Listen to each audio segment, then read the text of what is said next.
Yesu Kristo ashimwe, inshuti z'umusaraba, ni Jeanne d'Arc nanone mugiye kuganira ijambo ry'Imana. Imana mu ijuru ibahe umugisha. Reka tubanze dusenga Imana. Uwiteka Mana yacu, Imana yera kandi ikiranuka, Alpha kandi Omega, turagushimye turaguhimbaje mwami mwiza, umugoroba nk'uyu nguyu ndetse igitondo cya bamwe.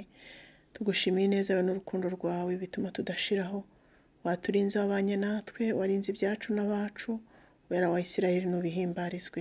Cyane cyane ushimirwe ko giturindiye ubugingo, kandi nyaguhora kugwa Imana n'ubundi tubishyize mu biganza byawe, ngo ukomeze kurindwa nawe kuko nibwo buzakubona. Nyaguhora kugwa Imana, tugiye kuganira ijambo ryawe, turakwingize ngo ntabe ari twahubwo izina ryawe rishyirwe hejuru. Turakwingize ngo urukire kubana natwe, uduhe kumva kandi uduhe kumvira mu izina rya Yesu, amen. Katuririmbe indirimbo 126. Yesu tuguhungiyeho, udutabare tudapfa, nubwo tutabikwiriye, utubabarire, mukiza utwemere, nubwo turi babi, Yesu waradupfiriye, mukiza utwemere. Ntabwo twaguhisha ibyaha, turatsinzwe rwose, ariko amaraso yawe Yesu yaratuviriye, mukiza utwemere.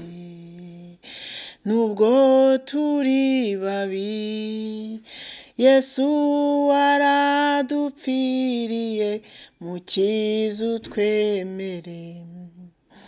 Ntabwo twashobora rwose gutunganya ingeso zacu, iyo tubigerageje biratunanira, mukiza utwemere.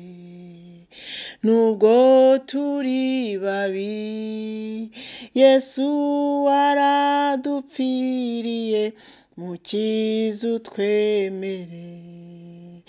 Dore nkwikubise imbere, ungirira uko washaka, sinshyanga mwamunkureho ingeso zose mbi, mukiza utwemere. Nubwo turi babi, Yesu waradupfiriye, mukiza utwemere. Amen, amen. Imana yo mu ijuru ibahe umugisha. Tugiye gusoma ijambo ry'Imana. Turaganira kuri topic ivuga ngo urinde icyo Imana yashyize muri wowe. Turasoma Imigani ibice 4 umurongo wa 23, Imigani ibice 4 umurongo wa 23. Twongere dusome Zaburi y'119 ibice 11. Umwami Yesu Kristo abahe umugisha. Imigani ibice 4 umurongo wa 23 haratubwira ngo rinda umutima wawe kuruta ibindi byose birindwa, kuko niho iby'ubugingo bikomoka. Imana yacu ni ishimwe kandi Imana yacu ishyirwe hejuru. Bajya baca umugani ngo aho wajisha igisabo ngo ntuhatera ibuye. Iyo ufite rero iby'igiciro ubitse, ushyiraho abarinzi ngo hatagira ubitwara. Usanga kenshi duhozaho ijisho ahantu tuzi ko hari ubutunzi bwacu, turagenzura cyane, duhora tureba ko ibyo twakize bicyuzuye. Uko rero niko twagakwiye kurinda ndetse kurushaho iby'igiciro twashyizwemo n'Uwiteka. Uku turinda ubutunzi bwacu n'ibindi by'igiciro kandi bizashira cyangwa se tukabisiga, aba ariko turushaho kurinda imitima yacu, kuko ibitse ibirenze ubutunzi, ibitse ibirenze zahabu, ibitse ibirenze diyama, ibitse ibirenze iby'amazu maremare, ibitse ibirenze amafaranga yose ashoboka abantu duhozaho amaso. Turi abahetsi bene data. Ijambo ry'Imana riramwe ngo turi abahetsi bahetse ibintu by'Uwiteka. Rero biradukwiriye ko duhora twiyeza kuko tubitse ibintu by'agaciro, kandi biradukwiriye ko twitwararika nk'uko umuntu utwaye amagi yitwararika kugira ngo ritameneka, kuko iyo rimenetse ntiriyorwa. Niko natwe dukwiye kwitwararika ku by'agaciro twahawe ariko gakiza. Twibuke neza ko ubona abantu benshi iyo baguye, tuvuge mu buzima busanzwe uzacu ngo iyo wikubise hasi unyerera gato ukaba uragiye wese, kugira ngo uzahabyuke bikakugora. Kenshi ugasanga wanavanyemo imvune cyangwa ugasanga usabye benshi baza kukuhagurutsa. Niko no muri ibi bintu by'ubugingo usanga umuntu agwa mu bintu yafashe nk'ibyoroshye, ariko kugira ngo azave muri bya byaha yagiyemo bikamugora, kandi kugira ngo azongere agarure bya bihe byiza yahoranye, navuga ngo biragoye ko byagaruka 100%. Umwami wacu Yesu Kristo atugirire neza. Turi mu gihe rero kigoye, dusabwa kwirinda cyane kandi tukarinda imitima yacu. Dawidi we muri Zaburi 119 ibice 11 yaravuze ati, nabikiye ijambo ryawe mu mutima wanjye kugira ngo ntagucumuraho. Iyo dufite ijambo ry'Imana mu mitima yacu, rihora ritwibutsa ujya gukora icyaha, ugahita wibuka icyo ijambo ry'Imana rivuga. Uvuga nabi, ugahita ijambo ry'Imana rigahita rikwibutsa ko utari ukwiriye kugira umwaga. Ijambo ry'Imana riradukebura, ijambo ry'Imana riratweza. Iyo rigwiriye muri twe, ritugiraho n'ubushobozi. Ni nk'inkota, ritugiraho ubushobozi. Ijambo ry'Imana ni inkota y'amugi abiri, ritugiraho ubushobozi. Ijambo ry'Imana riratuyobora, rijya ridushyira ku munzani. Warisoma ukumva ugiye ku munzani, ukavuga uti se ahangaha nitwaye gute, aha nitwaye gute, ugasanga uratsinzwe ukihana. Ni indererwamo twireberamo, ukavuga uti ijambo ry'Imana rinsaba gukunda. Ese nkunda mugenzi wanjye nk'uko nikunda? Ese ko ijambo ry'Imana rinsaba kubabarira, umutima wanjye urababarira? Narababariye, ndabohotse rwose, ndumva nta nzika mfitiye umuntu, ndumva mpuye n'umwanzi wanjye namusuhuza, ndumva nsanze umwanzi wanjye yagize ibibazo ntamwishima hejuru, ahubwo namuba hafi. Ridushyira ku munzani, riratumurika. Ariko ndakwinginze, nanjye niyingingira ngo twe kumera nka babandi birebera mu ndorerwamo, bakwigira hirya bakibagirwa uko basa. Ahubwo rwose uko ritumurika ibyo ritweretse tubikosore. Umuntu ajya mu ndorerwamo agiye kureba niba yasokoje neza, asanga hari ibihengamye akagenda agahengamura. Ariko biradusaba natwe tugume imbere y'ino ndorerwamo, ikomeze itumurike, dukosore ibikosamye. Imana yo mu ijuru ihabwe icyubahiro. Nuko rero n'aya magambo nagira ngo dusangire atubere igitsikamutima, duhore turebe niba twarabitse ijambo ry'Imana rigwiriye muri twe. Hari igihe kijya kigera tukananirwa no gusoma ijambo ry'Imana, tukanyura mu bihe bitugoye, tukagera mu gikombe cyitwa baka, tukananirwa no gusoma ijambo ry'Imana, ukumva nta mbaraga. Wajya gusenga ukumva nta mbaraga, ariko iyo wabitse ijambo ry'Imana muri wowe riragukomeza. Nubwo wananiwe gusenga, nubwo amarira ari menshi, nubwo riragukomeza, rikakubwira ngo oya, nubwo bimeze uku nguku, ntabwo bikwiriye ko umukristo ajya mu bapfumu. Oya, nubwo bimeze uku nuku, ntabwo bikwiriye kujya kwihimura ku mwanzi wawe. Nubwo bimeze uku nuku, oya, hari icyo ijambo ry'Imana rirakubwira ngo ihangane, rirakubwira ngo komera, rirakubwira ngo icyo nibwira kukugira ni ibyiza si bibi, kugira ngo mbaremo umutima w'ibyo muzabona hanyuma. Ijambo ry'Imana iyo ribitse mu mutima wacu riradukomeza. Ijambo ry'Imana iyo urifite mu mutima wawe ugera mu gikombe cyitwa baka, wowe mu gihe abandi barira ukaririmba, mu gihe abandi barimo kuvuza induru ukavuga ngo Uwiteka nashimwe kuko ashimye ko n'ibi bingeraho, agashima ko n'ibi mbinyuramo, hari icyo Imana inshakaho.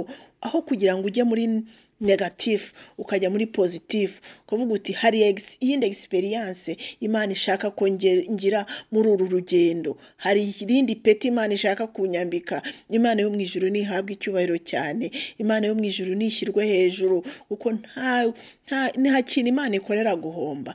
Iby'Imana itunyuzamo byose ibifitemo inyungu, kandi rero turi abo Imana yaremye kugira ngo tuyikorere, kugira ngo tuyihimbaze, kugira ngo tuyinezeze. Turi ibiremwa by'Imana, kandi ndakwinginga nanjye niyingingira ngo twemere kuba ibikoresho bizima bishimwa n'Imana, kandi tureke imitima yacu rwose ibika ijambo ryayo, yimura ibindi bigirwamana twabika, yimura iyindi myanda twashyira mu mitima yacu, ahubwo ijambo ry'Imana ribe rigwiriye mu mitima yacu, umwuka wera aganze muri twe, kandi umwuka wera tuyobore. Ngaho rero Imana yo mu ijuru nibaha umugisha, kandi Imana yo mu ijuru ibishimire. Uwera wa Isiraheli abakomereza amaboko, Uwera wa Isiraheli abafashe muri uru rugendo. Mwambara imbaraga, tuzahembwa nitugerayo. Tuzahembwa, ntabwo iby'Imana ari siyasa, ni ubuzima buriho, kandi rwose ijuru ririho, ntabwo ari ikinyoma. Imana yo mu ijuru nibaha umugisha, kandi Imana yo mu ijuru ibishimire. Ni Jeanne d'Arc mwari kumwe muganira ijambo ry'Imana. Reka dusenga Imana. Data, mu izina rya Yesu Kristo turagushimye, turaguhimbaje, tugushimiye urukundo rwawe rwinshi n'imbabazi zawe nyinshi utugirira. Tugushimiye nyaguhora ku ngoma Imana ko turi abo waremye, uturemeye imirimo myiza muri Kristo Yesu, ngo iyo witeguriye kera ngo tuyigenderemo. Wera wa Isiraheli, ni umugambi muremure kandi ni umugambi munini wari ufite ku mwana w'umuntu. Wera wa Isiraheli, urabyitegereza rero urema Adamu, kandi ngo na Eva niko wamuremye, ngo mu ishusho yawe. Haleluya, ngo umugabo n'umugore niko wabaremye. Turagushimiye kutaturemye nk'amafi, ntutureme nk'ibisiga, ntutureme nk'ibisimba byo mu ishyamba, ahubwo ugashima kuturema mu ishusho yawe, kubw'urukundo rwawe n'imbabazi zawe, kubw'umugambi mwiza udufiteho. Tumaze gusoma ijambo ryawe rero ritubwira ngo tubike ijambo ryawe mu mitima yacu kugira ngo tutagucumuraho. Nyaguhora ku ngoma Imana, ntabwo twakwishoboza rwose. Turakwinginze ngo twuzuze umwuka wera, aba ari we udushoboza muri uru rugendo, atwambika imbaraga, kandi ajya twibutsa aho dutanya tugarure, aho tuyobye Nyaguhora ku ngoma Imana tuyobora inzira. Wera wa Isiraheli, ngaho komeza abapapa n'abamama, komeza abasore n'inkumi bumvira ijambo, kandi Uwiteka Nyaguhora ku ngoma Imana ubaha umugisha, umve kwifuza bagufiteho, kuko niwe tuzanira ibyifuzo byacu, kandi tuba twizeye neza kubisubiza. Nyaguhora ku ngoma Imana, kuko niwe turuhukiraho. Uri umubyeyi mwiza, nabonye uri umubyeyi udatetereza abamwisunze, nabonye uri umubyeyi ukunda abana yabyaye. Haleluya, haleluya, uri Imana, uri Imana. Iyo tugusabye mu kuri no mu mwuka, Wera wa Isiraheli uradusubiza. Niko ijambo ryawe kandi rirambwira ngo turi babi, kandi ngo abana bacu iyo badusabye umugati ngo ntabwo tujya tubahereza ibuye. Nyaguhora ku ngoma Imana, ibyo nibyo. Ntabwo nafata umwana wanjye ngo muhibuye, ntabwo bishoboka. Umugati ndawukoresha uko nshoboye nkawushaka, naba ntawufite kandi nkagira ukundi mubwira neza. Ariko wowe rero nta na kimwe ubuze, byose urabifite, ntabwo uzabura kutugirira neza. Ubwo waduhaye Kristo se uzabura kumuduhana n'ibindi byose? Ntabwo bishoboka. Iryo ni ijambo ryawe, ngaho tugirire neza rero, usubize kwifuza kwacu. Hari benshi bagufiteho ibyifuzo by'urubyaro, hari abafite ibyifuzo by'akazi, hari abafite ibyifuzo by'uko wabakiza indwara, hari abafite ibyifuzo by'amashuri, hari abafite ibyifuzo by'uko wakwishyurira minerivare abana babo, hari abafite ibyifuzo by'aho kuba, hari abafite ibyifuzo by'ibyo kurya, hari abafite ibyifuzo by'ibyo kwambara. Ibyifuzo ni byinshi, ariko icyo ngushimira ni uko tubizanira umugabo ushoboye kandi ubasha kudusubiza. Ngaho dusubizanye kugira neza kwawe n'imbaraga zawe nyinshi, kuko twebwe ubwacu ntabwo dukwiriye rwose, ariko kubw'urukundo rwawe n'imbabazi zawe ugira ubasha kudusubiza kandi ubasha kutugirira neza, ukaduha guseka, ukaduha kunezerwa, ugakomeza imitima icitse intege, dore turi mu bihe bigoye cyane cyane bigoye abanyarwanda ndetse n'abakikije u Rwanda, kuko nyaguhora ku ngoma Imana byakomerekeje imitima ya benshi ndetse myinshi iracyakomeretse, ariko uri Imana yomora imitima. Gushimiye abo womoye n'abo wenda komora, nyaguhora ku ngoma Imana, gushimiye amashimwe menshi uturemeye, icyubahiro n'ikibi cyawe none n'iteka ryose, ni mu izina rya Yesu Kristo nsinze nise urakoze, amen.